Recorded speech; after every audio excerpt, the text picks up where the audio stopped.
What's happening, my friends? It is 8:30 Thursday night, Eastern Time PM. This is Back from the Dead, the NDE experience, and more. I am Dom. Tonight, we have another special guest, a friend of mine. Her name is Patricia. Near-death experience. Without further ado, I'll bring her in.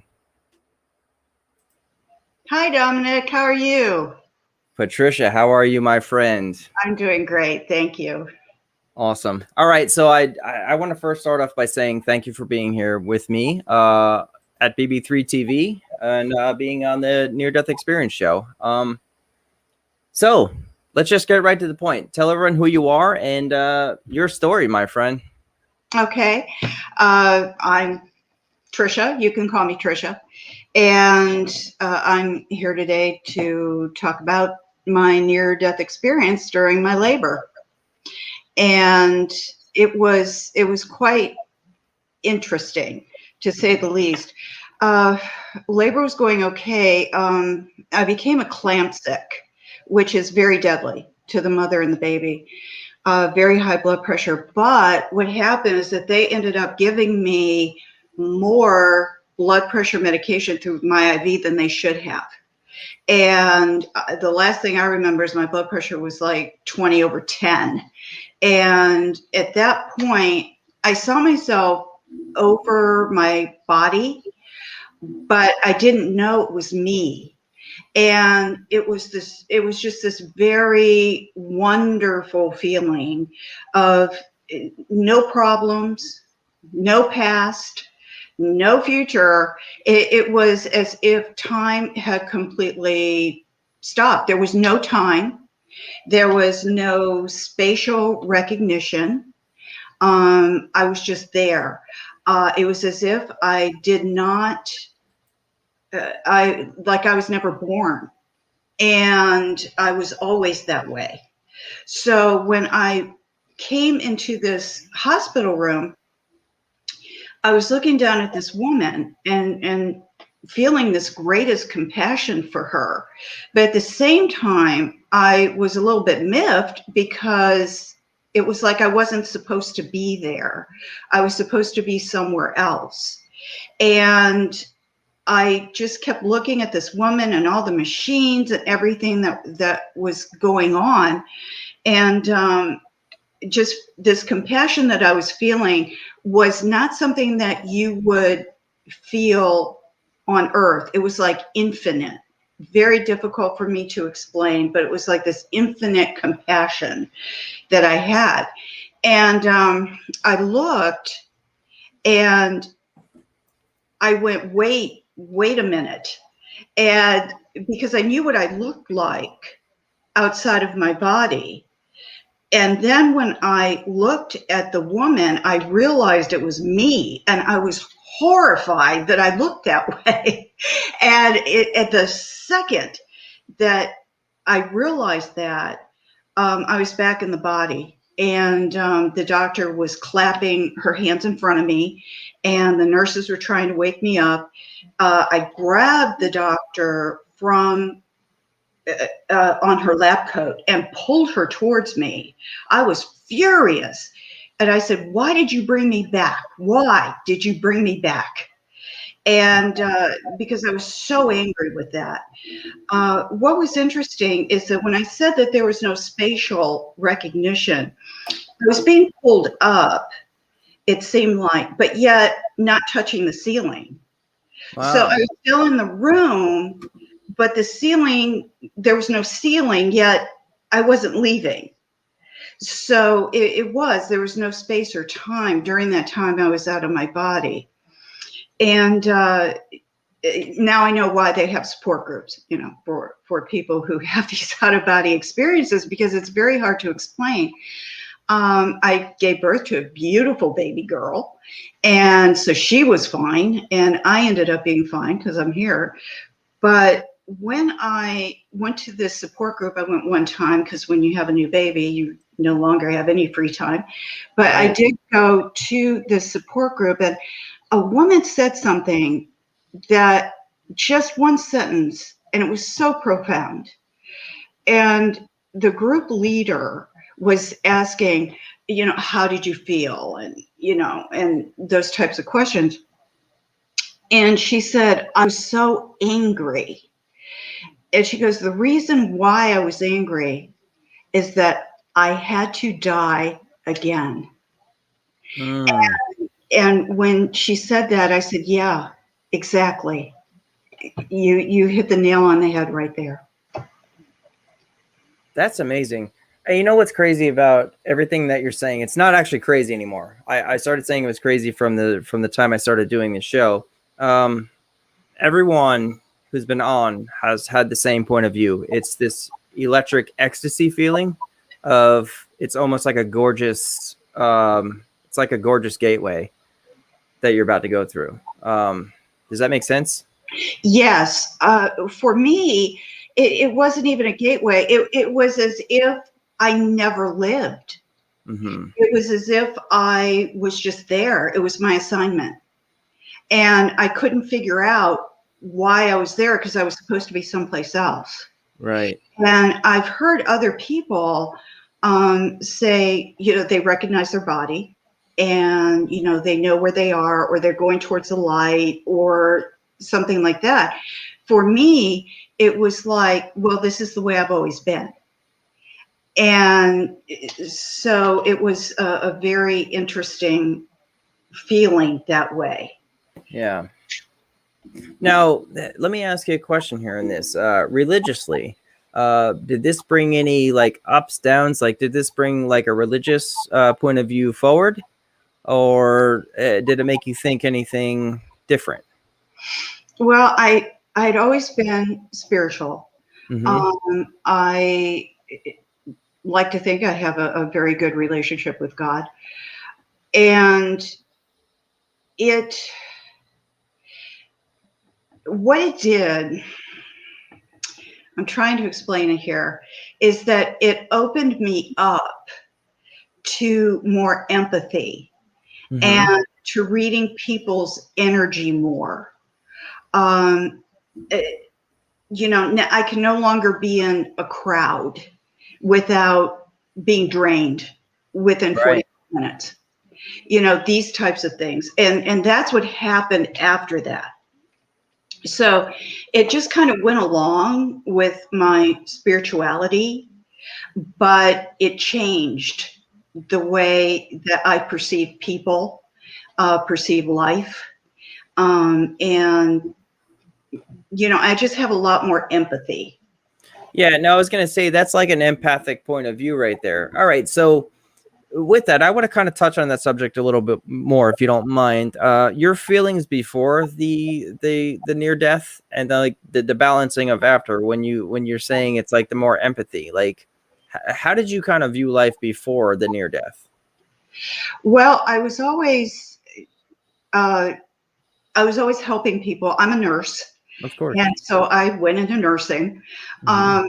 But I was always helping people before, and I was kind of the person that everybody came to talk to. And that was all fine and good. It didn't drain my energy, and everything was fine. In fact, I was going to, at one point, be a therapist.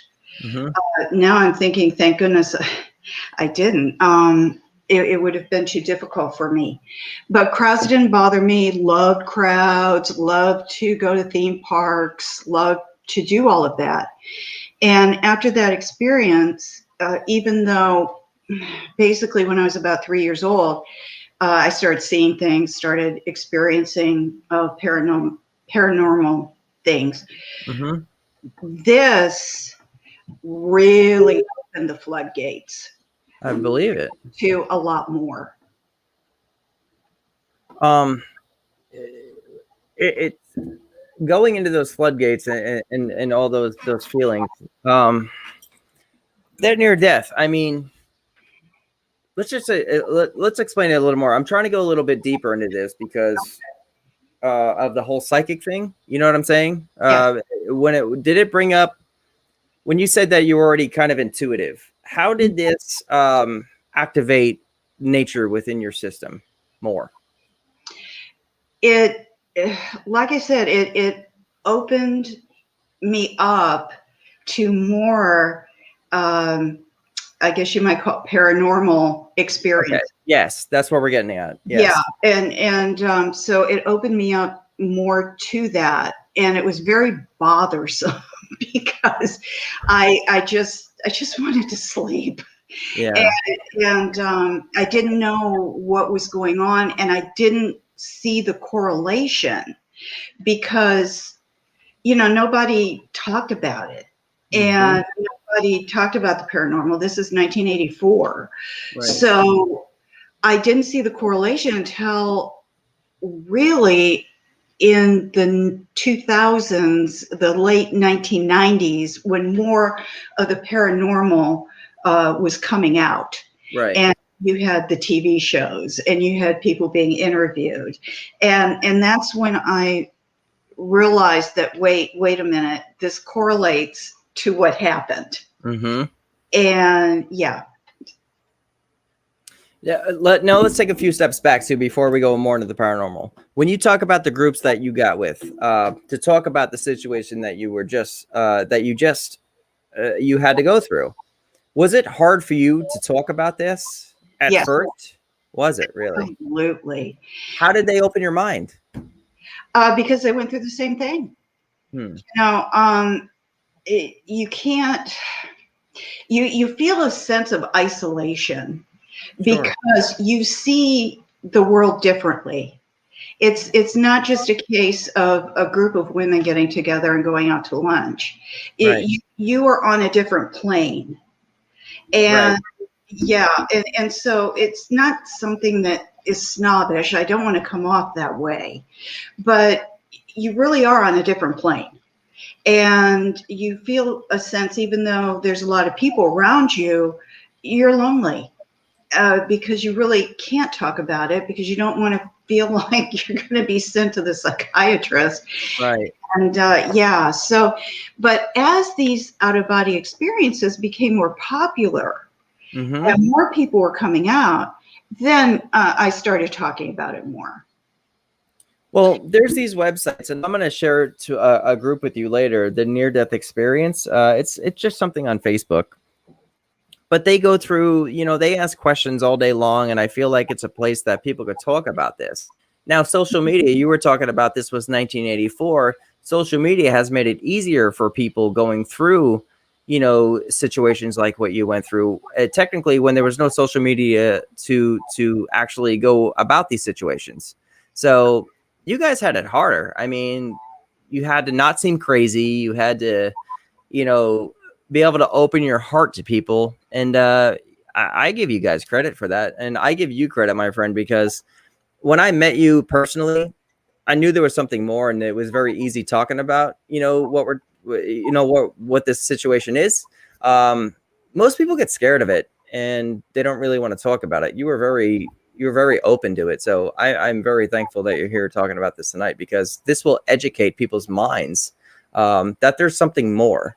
Now, with that, you kind of know now that there's something more after this life, right? Yes, there is. What it is, I'll know when I get there. Yeah. But what my main fear, let me tell you my main fear about dying that was eliminated is gasping for breath. That was my main fear, of not being able to breathe. And I was gone before that happened. As a nurse, I have sat with people and I have seen like a light leave. Wow. And they're still breathing. And you're sitting there and they're gone, but they're still having breaths. Wow. So, and I have witnessed so many people leaving, including my own family. And what happens, my brother had a stroke and left him paralyzed, and he ended up dying. But right before he died, he sat up and reached out his arms, and my dad had come to get him. Wow. And he said, "Daddy," and then fell right back like that. You've kind of answered my own question there. I was going to say, being in the nursing field, have you experienced this with other people, seeing family relatives coming in? And you technically just answered that.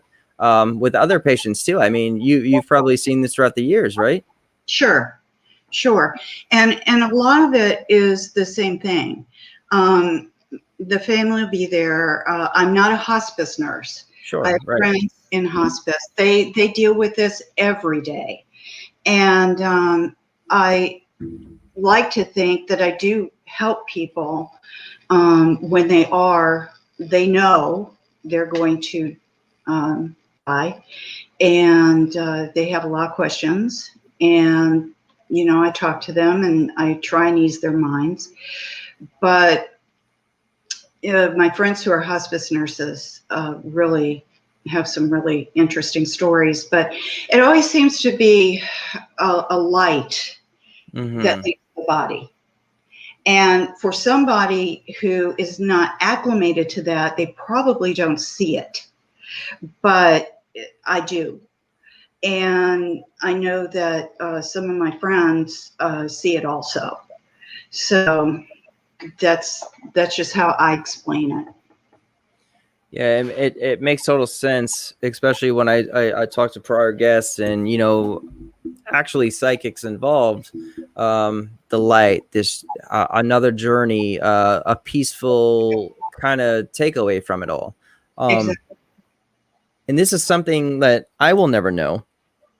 I don't work in the medical field, but knowing what you went through, dealing with your patients, does this make you feel better for them, knowing that there is something more, that it actually makes it, a bit more calming for you in the struggling situation, that somebody may lose their life and you kind of get close to them and stuff like that, but they're going somewhere because you've already kind of been there? Yes. The only time that it never is easy is with children. Sure. That's real difficult. But Yeah. With adults, I like to think that I help them transition. And even when I was a field case manager, I would go into people's homes and help them with whatever they needed help with, getting them services and so on. A lot of the people that I dealt with were Medicaid clients and Medicare clients, geriatrics, and that's what I specialize in, is geriatrics. Mm-hmm. And so when I would talk with them, that was their main concern, was death. Yeah. And wrapping things up. And how do I forgive this person? Or am I going to go to the good place? These types of things, and just easing their minds. Yeah. So you actually got to have a one-on-one conversation, talks with the, I want to say patients, but it is patients. You got to talk to them and kind of ease them through the situation. Did you bring up your own situation to them to talk about it, like to help balance it a little bit? Depended on the person.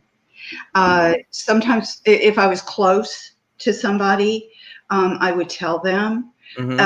It seems like everybody's main concern was mine, and that was struggling for breath.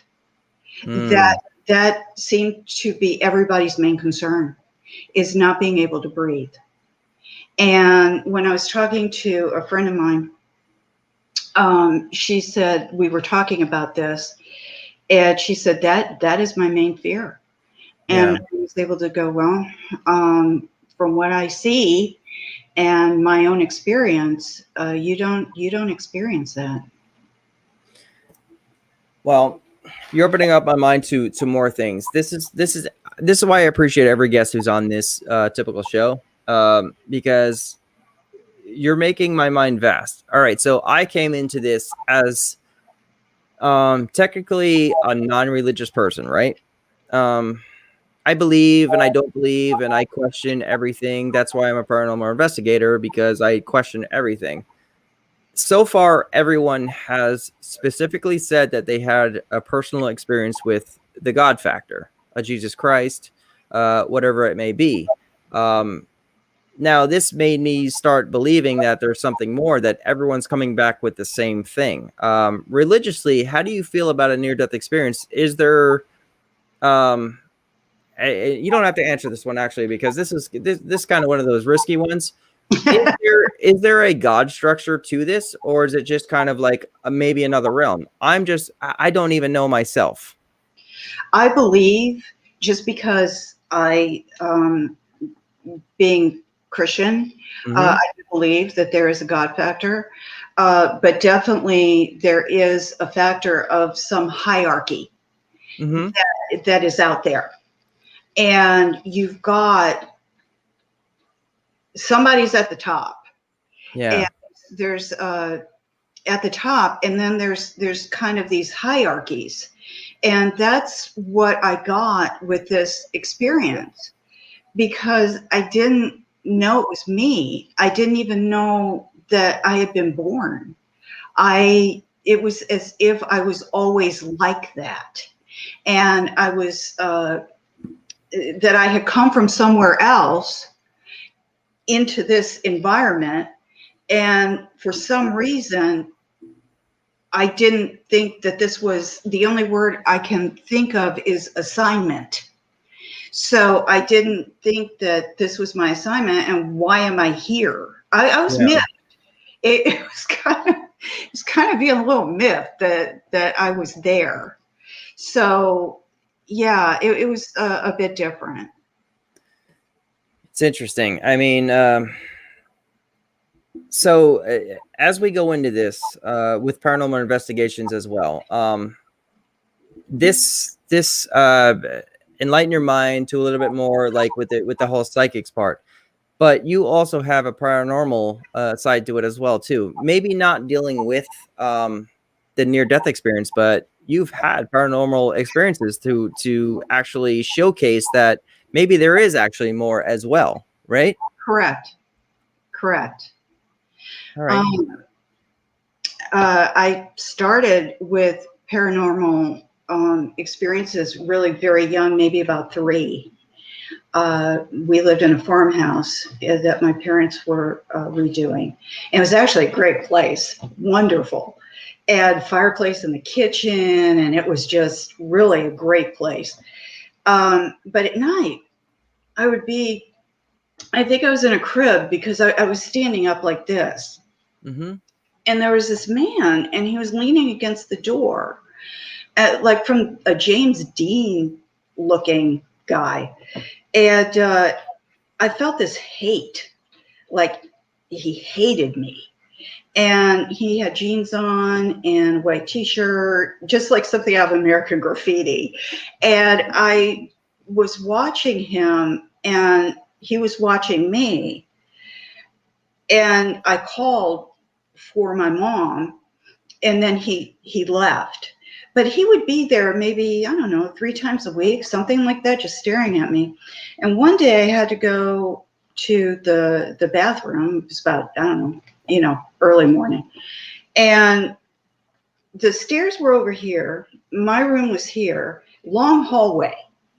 And my sister's room was to the right, down a little bit. And my parents' room was across. The bathroom was straight. So I just toddled on and to go to the bathroom. But before I could get there, I found myself down the stairs. And my parents, they were over me. My sister was over me. And that day, my mother had the stairs carpeted.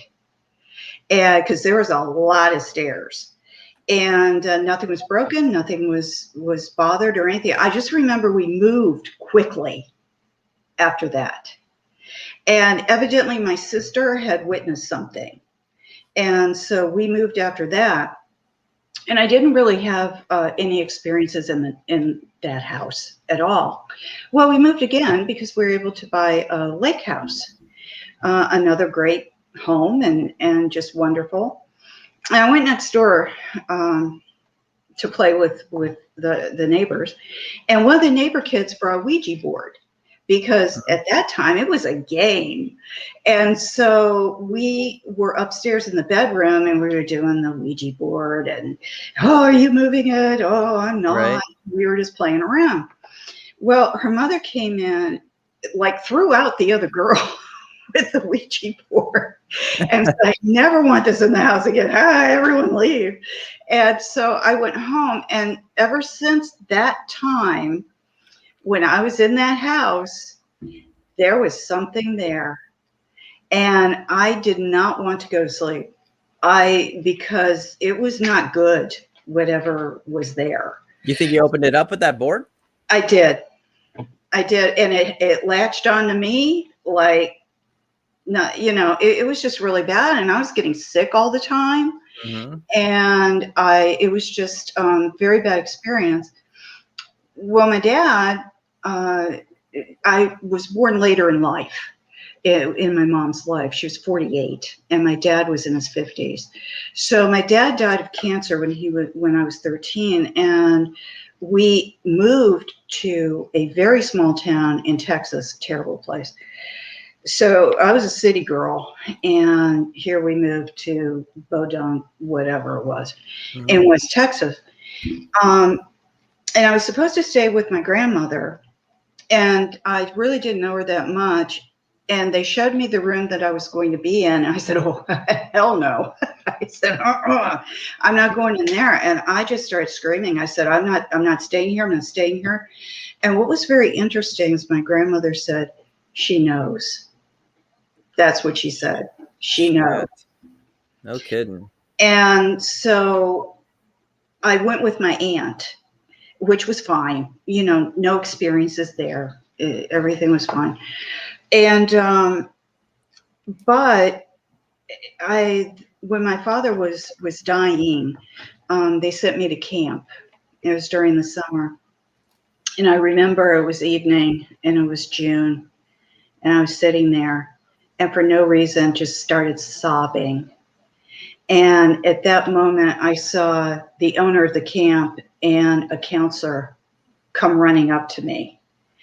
And the counselor sat down with me, and she goes, don't you? And I said, yes, my dad's dead. Wow. And so they drove me back, and, went to the funeral and all of that. It was very difficult. And at that point, and I hear now that the adolescence is when it really opens up. So I was just having all of these experiences, and I remember I could tell people, like, I don't want to say the future, but it was Christmas time, and somebody said, well, I don't know if so-and-so is going to be there. Oh, so-and-so is going to be there. They're going to be there. And they just kind of look at me, and I said, and then I pull back because I realized that, okay, I can't talk like that.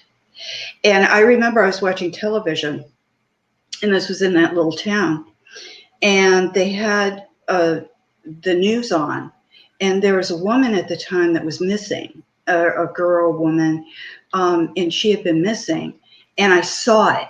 I saw where she was. And it just, I saw it. And I said, Mom. And she came in. And I said, Mom, I have to call the police. I know where she is.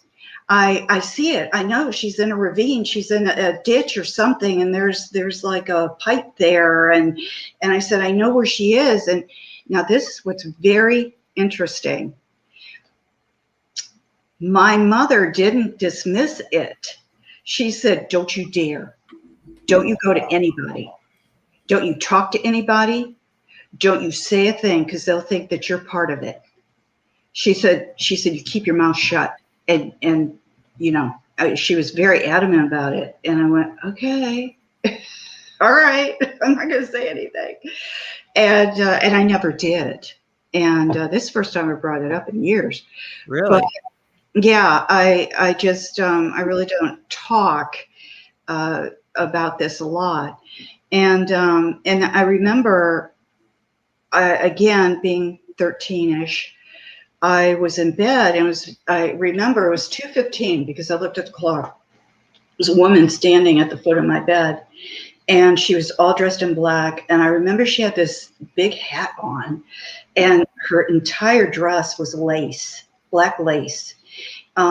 She was maybe about 5'6", but she's real, like tense, very tense. And I just stared at her, and she was staring at me. And I said, "What do you want?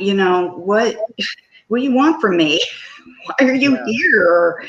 And so she just kept staring at me, and she faded away. And she came back about 4 minutes later or so, because I looked at the clock and it was 2:20. But this time she was much easier going. She wasn't as tense. It looked like 1,000 pounds had been taken off her shoulders.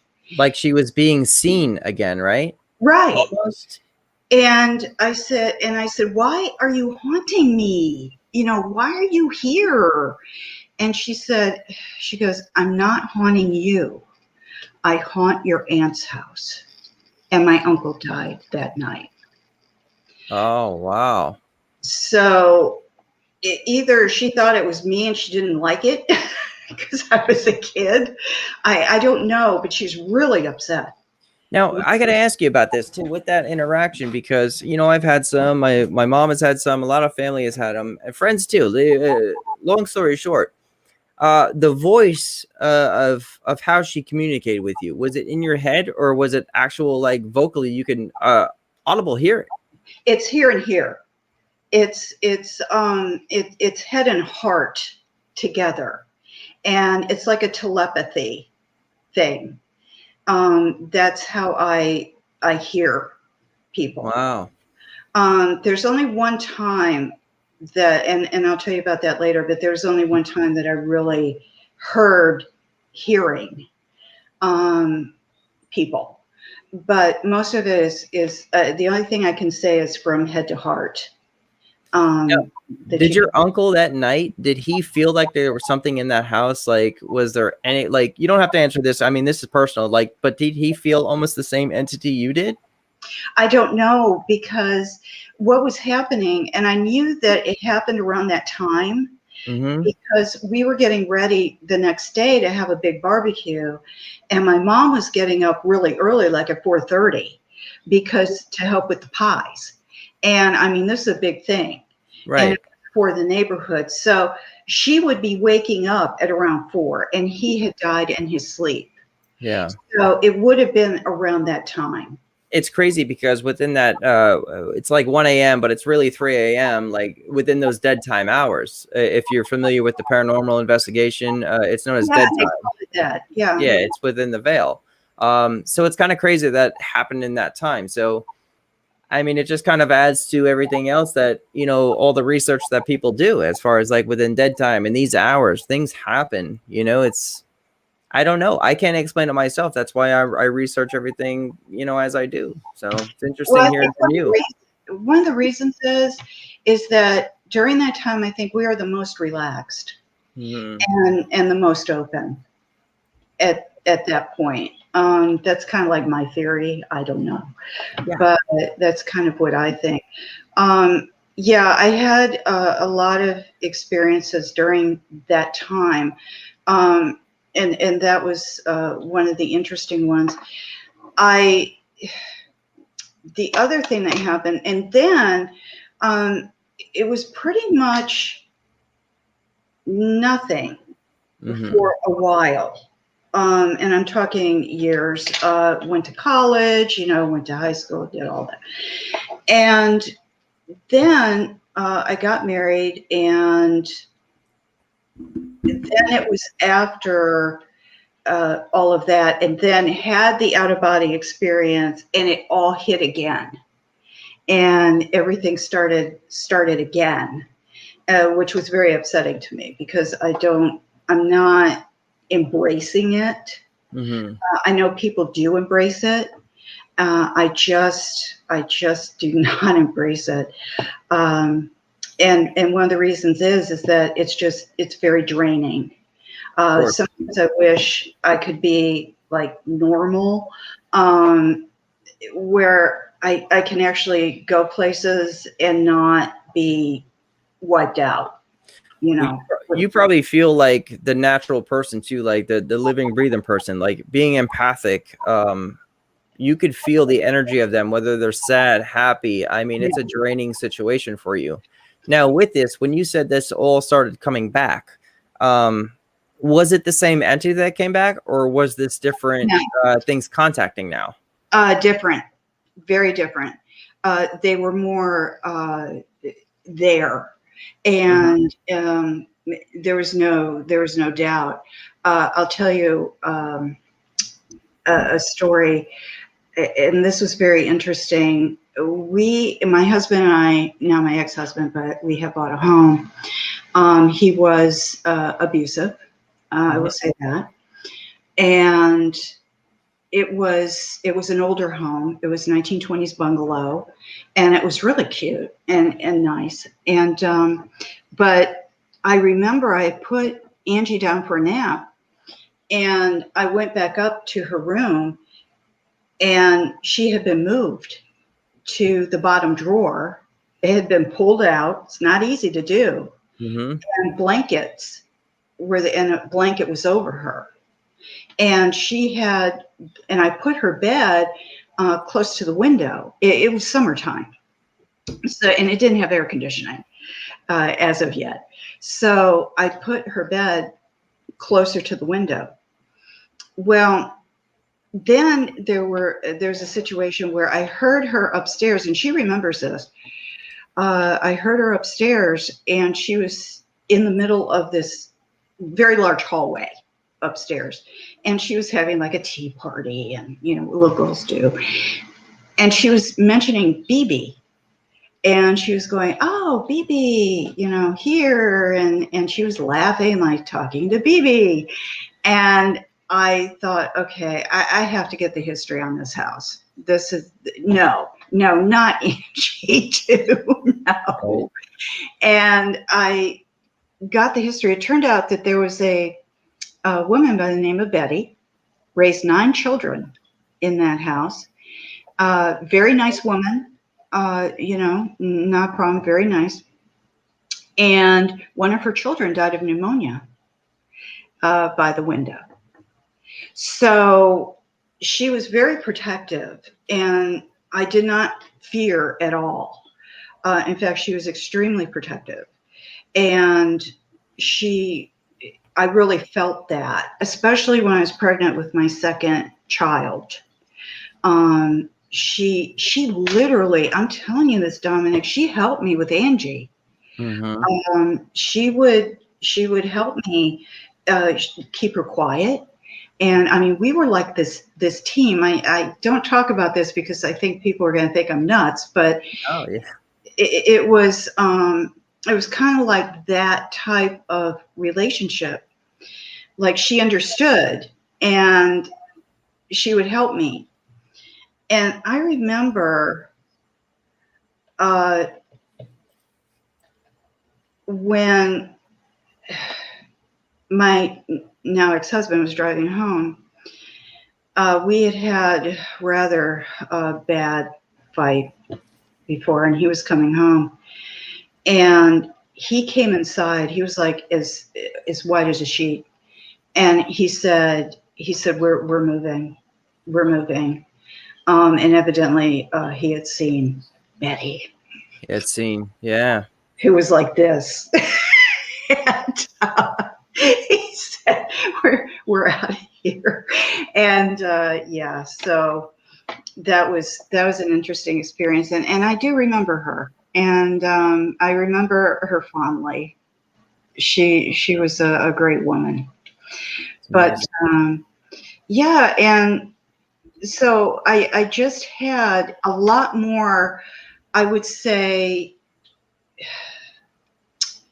deeper experiences, longer experiences, where there was some sort of a relationship with the other side. The other side, you're right. After the out-of-body experience that I had. And can I tell one more story? Is there? You have absolute so much time. We can do it what we want, my friend. Well, this is quite an interesting one. I was in Texas. My company transferred me to the San Antonio area, and my kids were almost all grown. In fact, I'm going to say they were because Jeremy, my last son, went off to the Army. So basically everybody's grown at that point. And so I was at this wonderful house. I love this house. It was in the hill country and brand new build, brand new. And I would take the dogs out early because it was a ways to work. And so I would take the dogs out early and we'd walk around the area and I would, out of the corner of my eye, I would see a man, and he would be standing there kind of looking out over the wooded area. Because even though I sat down, like you had to go down to the house, there was still a wooded area behind me, as far as the eye could see, actually. Right. And he would look in that direction. And I would go, oh, crap, not again. And I would just go back in, and that was just about every day. And I remember that I felt him on the bottom floor. I was not afraid. It was 2-story.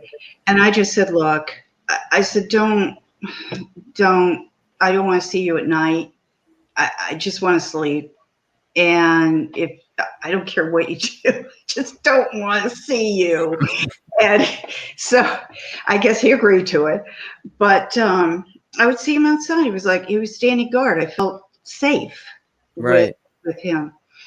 Well, Charles, who you met, would come and visit me.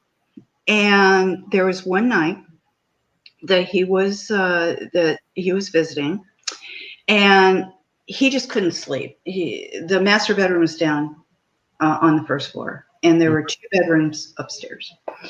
So he just couldn't sleep, and he wanted to read, and it was about 2:00 in the morning, 2:30. So he went upstairs. Now, he didn't tell me this, and by the way, he did not know about this man. Wow. And this man was in a gray uniform, and he was very thin, and he had like scraggly, kind of blondish, greasy looking hair, and he had a beard. I thought that it was the Civil War because you see a gray uniform. It's That's what I was just about to ask you. All right, go ahead. Yeah. Let me tell you what happened. Now, he did not tell me this story until I moved. And he was just sitting there reading. Lights were on. It wasn't dark. Well, he hears footsteps.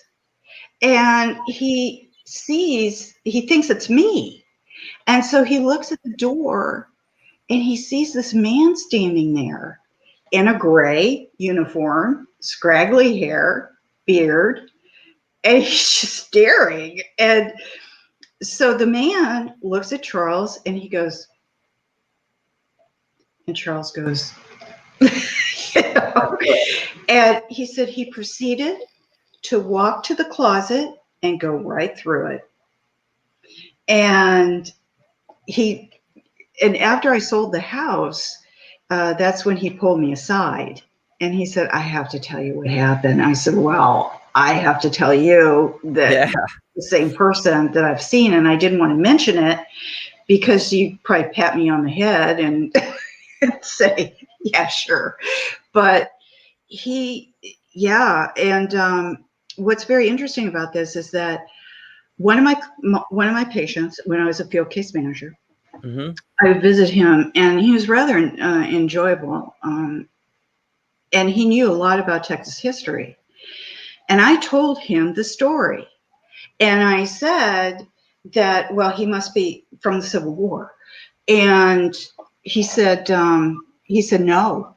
He said San Jacinto was in that area, and he had all of his men there. And he said, it sounds like that uniform was a Mexican guard uniform. And he said, and what happened is most of his men in that area died of dysentery. And before he could even move on to San Antonio, the San Antonio area. And I went, really? And so that's what, so, I mean, I'm just going on that is who he was. And that would make perfect sense. Yeah. He was guarding, and that he'd go through the house and thank you for respecting my wishes. And he probably went through the house. He probably went upstairs, and Charles happened to be up there.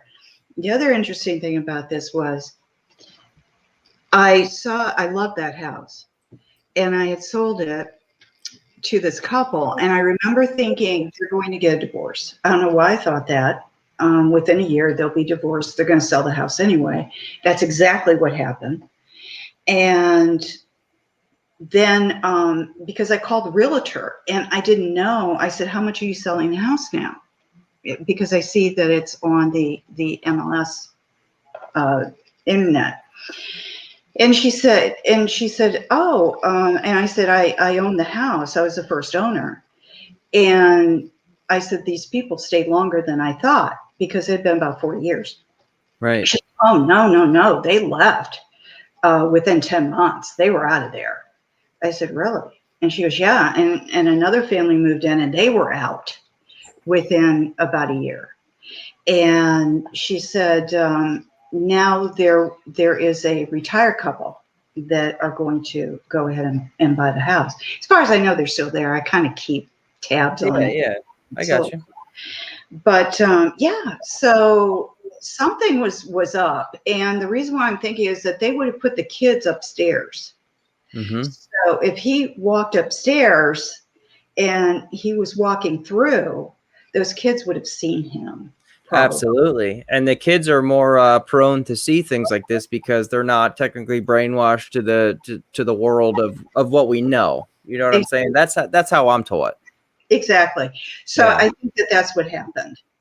But yeah, so Charles is not a believer. And you know, when I met Charles too, like no one's going to understand this because, you know, you and I have met in person. I've met Charles. Charles was a very open-minded person, very nice, very talented person, as what you've told me as well. So it's like, it's interesting that you guys almost, you know, you guys had the same experience. You got to share it kind of together without really sharing it at the same time. Just like coming back at a story like, hey, I have something to tell you. Oh, by the way, here's another by the way. I think that's really cool. Does that make sense? Yeah. It does. Yes, it does. And then there was another time. This was one that had another witness to it. Mm-hmm. This in 2003, and I was very, very sick. At the time, I didn't know I would have to have surgery, but it ended up becoming so bad that I collapsed and ended up going to a surgeon. And we were talking, and he said, you know what, I'm going to have to go in there. And we're just going to have to do some cutting.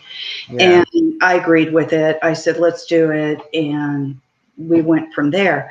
Well, the problem was Charles was actually out of the country on business, and I didn't have anybody to take care of the children. Mm-hmm. So I had to wait 2 weeks, which I hated to do, but I had to. And Angie was also getting ready for college at that time.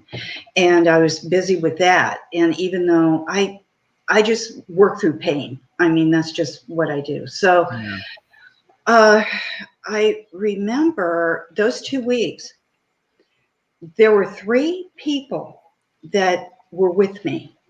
One was a very good friend of mine, older man. And we would have a lot of spiritual conversations when I was in my 20s, and he had died.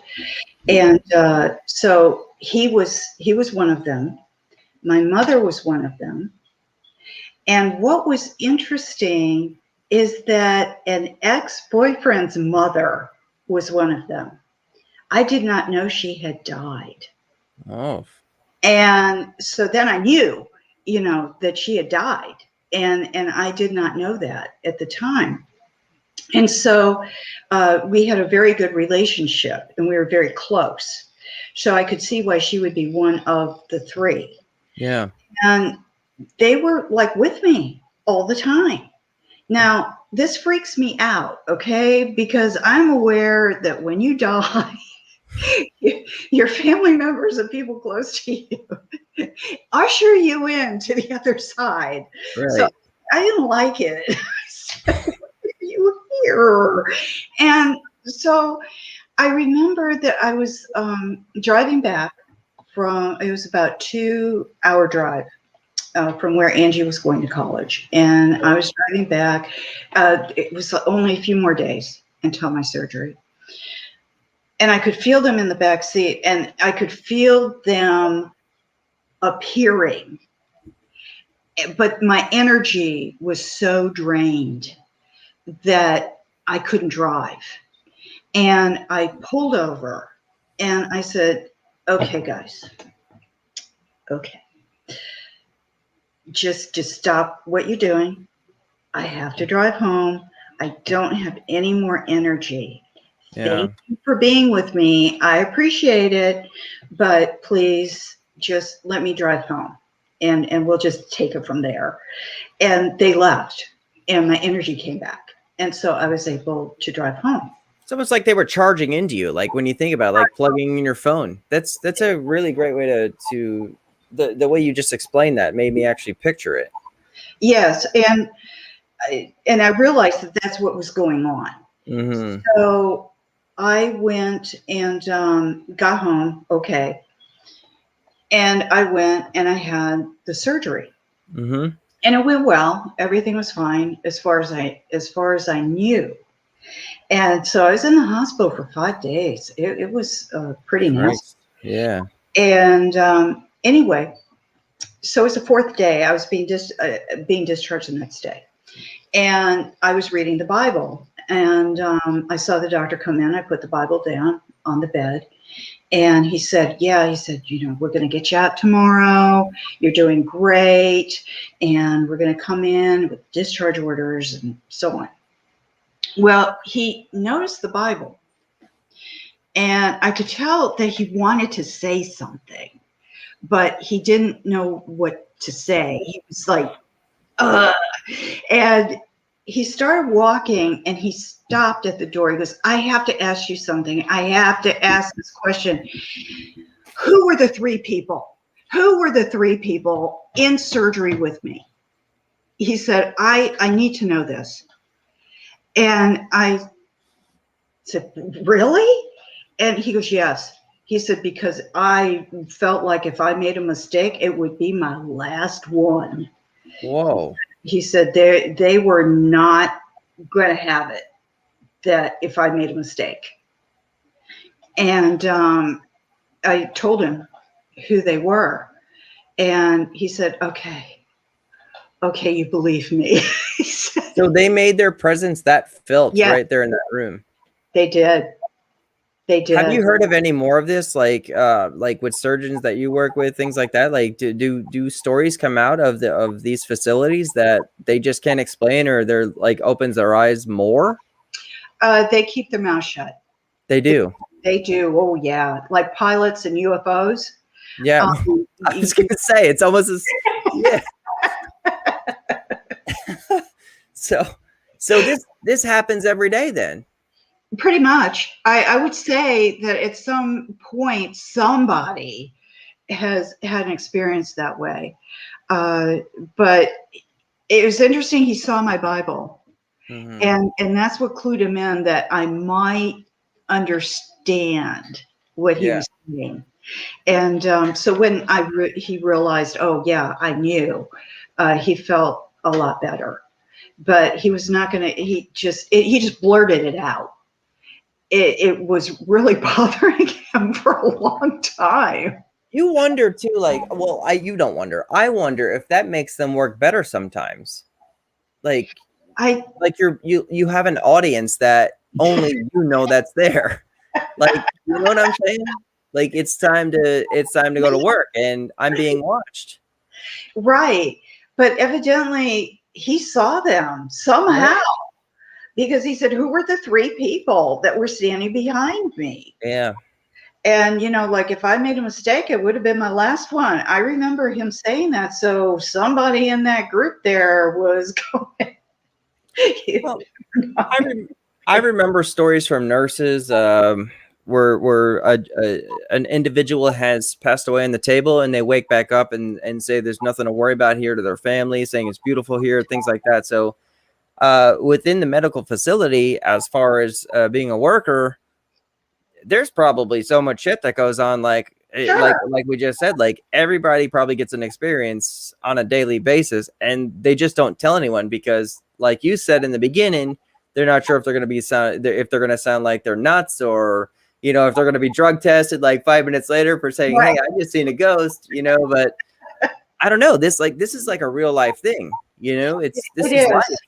And I worked in long-term care facilities for a while. Right now, I'm basically semi-retired and living in a retirement community right now. But when I did work, especially in long-term care facilities, I would see things. I call it the pay your dues shift, the 11 to 7. Yeah.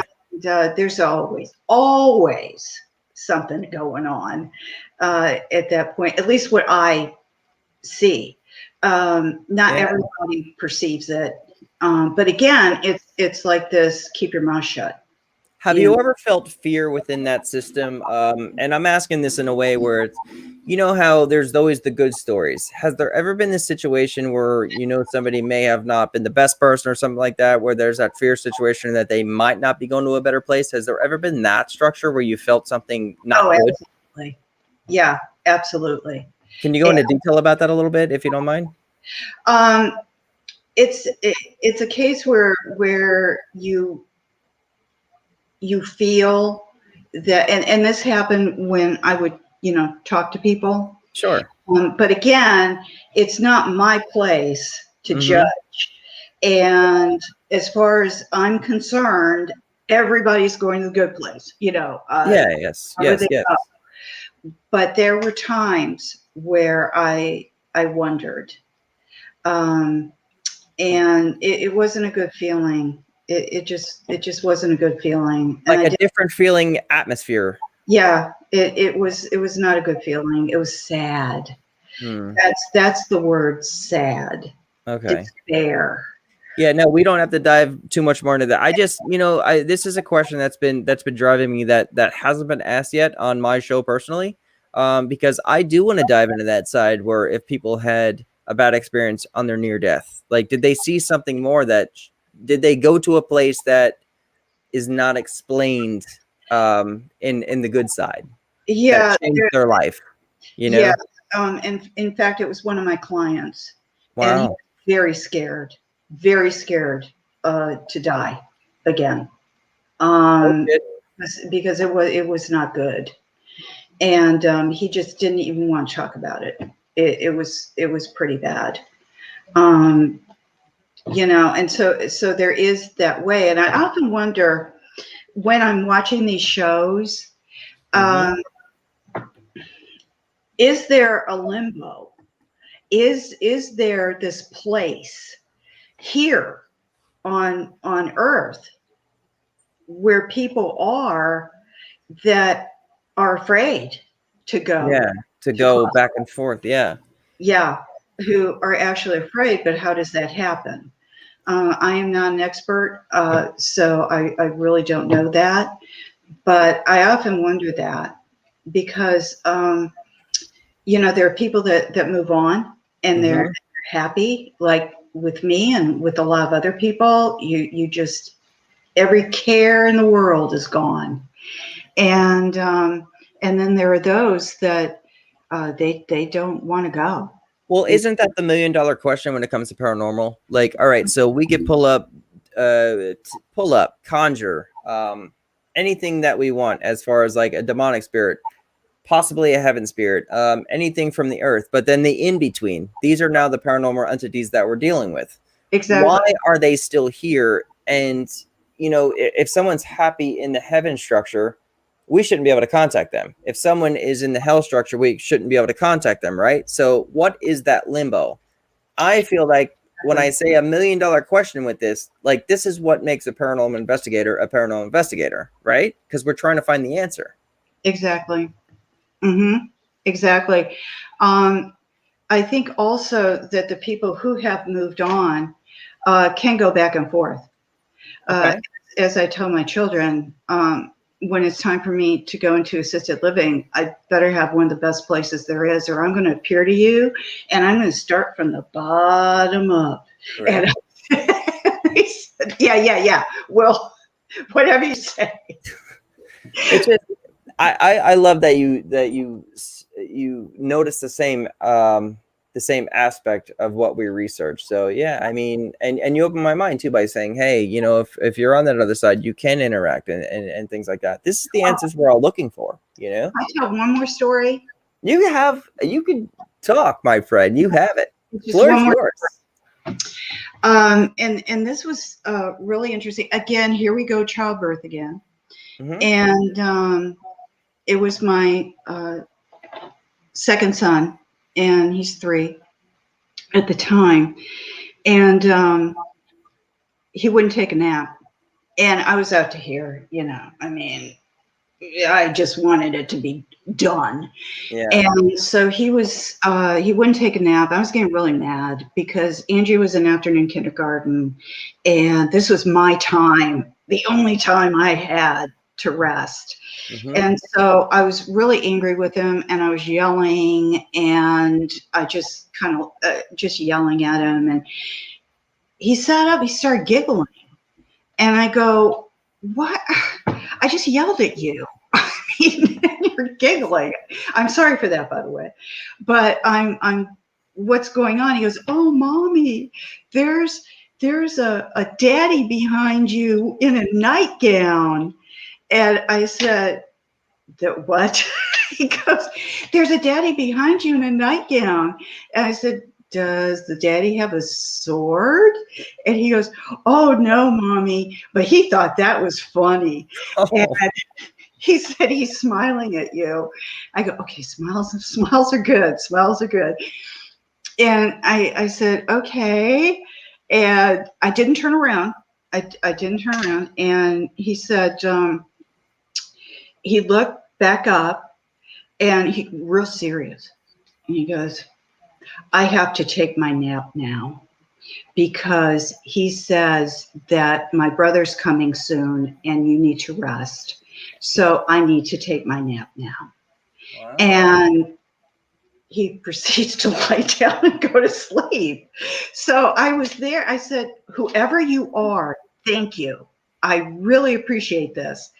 And then again, not hearing, but here and here, the personage said, everything's going to be okay. Yeah. And you need to rest. So go rest. And so I was, he said, my little brother's coming soon. That's what he said. He said that you need to rest. My little brother's going to be coming soon, and etc. And so I laid down, and it was so peaceful and nice and wonderful, and sat straight up. And I said, brother, I said, I'm supposed to have a girl. I said, what's going, brother? And I thought, oh, he must be mistaken. You know, he's 3, you know, he probably knew that it was a sister, but he wants a brother. And so then it was, you know, very soon afterwards, went in, and it was the day after Christmas, and I had to have a C-section. So I was lying there waiting, and boom, the baby comes out, and, you know, everybody's anticipating. And, you know, when you're in the room, everybody starts clapping and happy and all of that. You could hear a pin drop. Are you kidding? Nothing. And I thought that something was wrong with the baby. I mean, that's my first thought. And the doctor said, you have a boy. Oh, shit. And I said, what? He goes, you have a boy. I said, I don't have a name for a boy. I don't know what to do. So I happened to be watching All My Children at that time, and so my favorite character's name was Jeremy. Mhm. And My then, family used to watch it. I don't know anything about it. It was just forever show. well, this was 1989. Okay. So my favorite character was named Jeremy, and and then the middle name ended up being a really, really good friend of ours, and so on. So I did think of a boy's name while I was in the hospital, but yeah, it was, everyone was shocked. I mean, the baby was going to be a girl. It was already known before it was known. I know. Yeah, my little brother's coming soon. That's intense. Now, is there remembrance from that, from the little guy talking about that? He does remember. Oh yeah, yeah.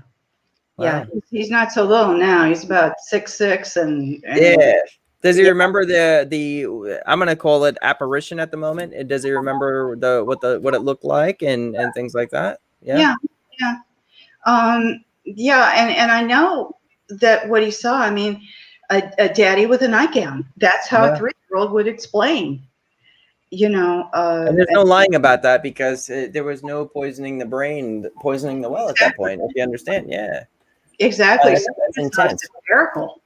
I want to. I want to bring. I always bring up somebody new that I haven't seen in a while. I definitely want to thank Dustin for being here. Craig Knapp. Actually, I'm going to talk about Craig Knapp in a minute. Christina as well. Tom Nally's been in here. Inner Demons Media for sure. Dustin, Heisey, off the cuff. But I want to bring this comment up at the moment. This was a while back. You know, this was in the beginning of the chat. But I want to say her name was Larea Maraney.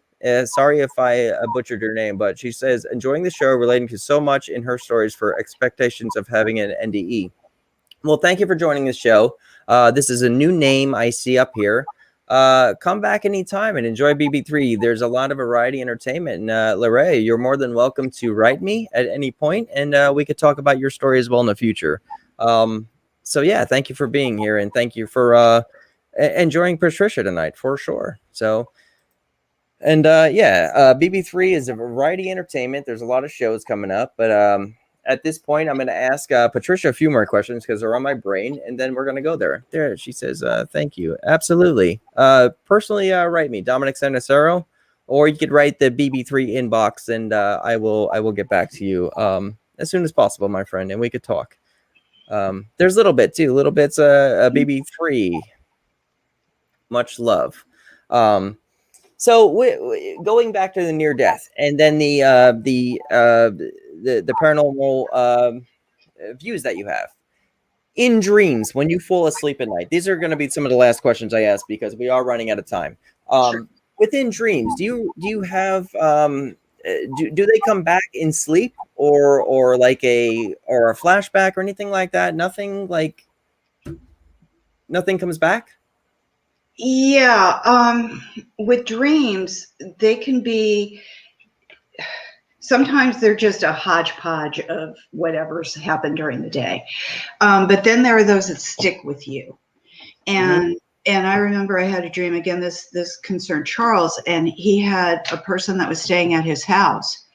And I had this dream that he was not a good person, and that he was, evil was the only word that I could think of. Gotcha.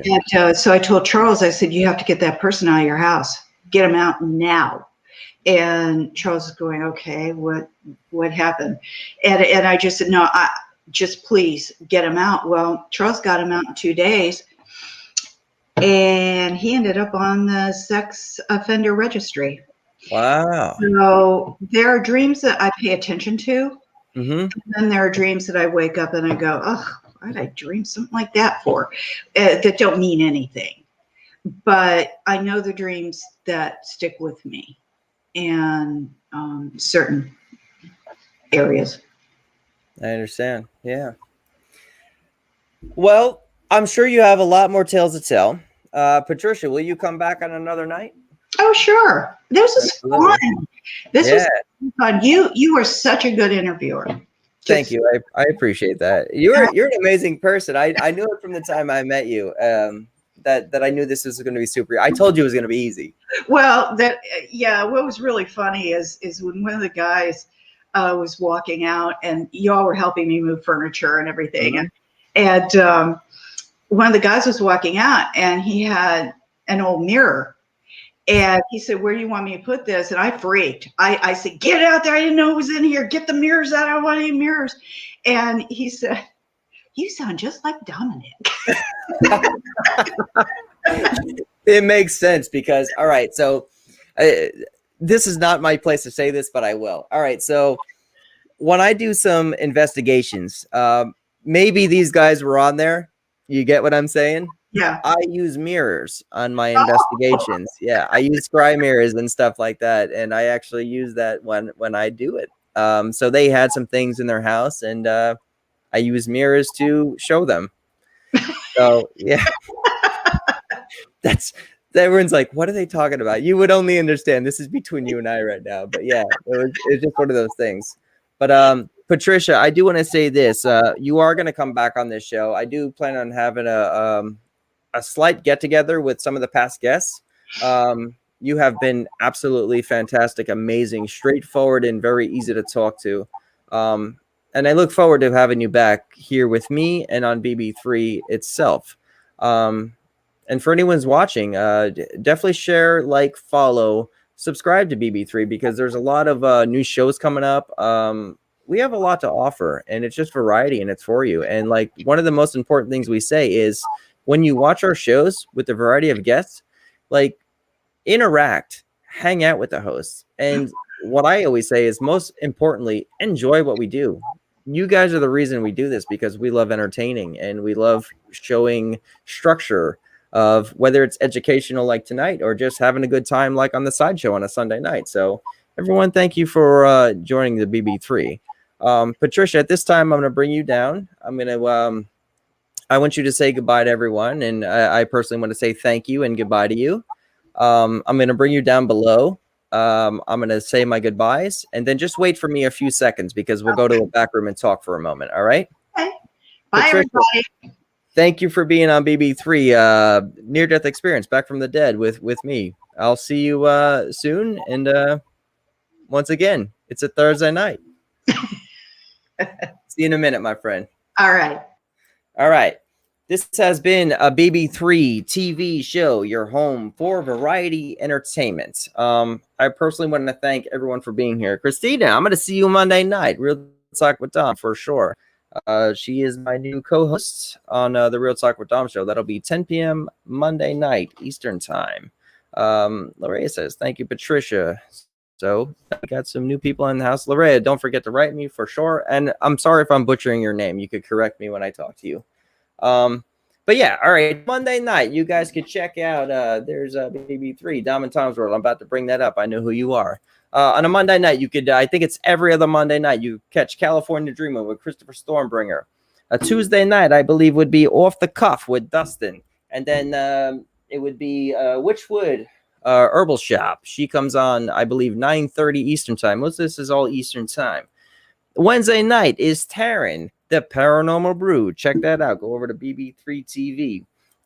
Thursday night, you will see Off the Cuff. When Dustin comes back, you will find me, the Back from the Dead, the Near-Death Experience, and more. Friday night, as we return, Dom and Tom's World. We will check another night, possibly Saturdays at 10 o'clock. But as of right now, we're coming back Fridays, 8:30 Eastern time. At the end of the month, on every Friday, you will catch the Savage Ladies of Metal interviewing a new band. Saturday morning, we have another Off the Cuff with some special guests as soon as they start arriving. Plus, we have more shows coming in and out as we go. We have a jewelry show coming. We have so much more coming to BB3 TV. And on a Sunday night, you will find the sideshow, My Good Brother Chaos, Squeaks, and Defaced. Guys, check us out. Like, share, follow, subscribe, and by all means, enjoy. Thank you for watching BB3 TV. I'll see you another day.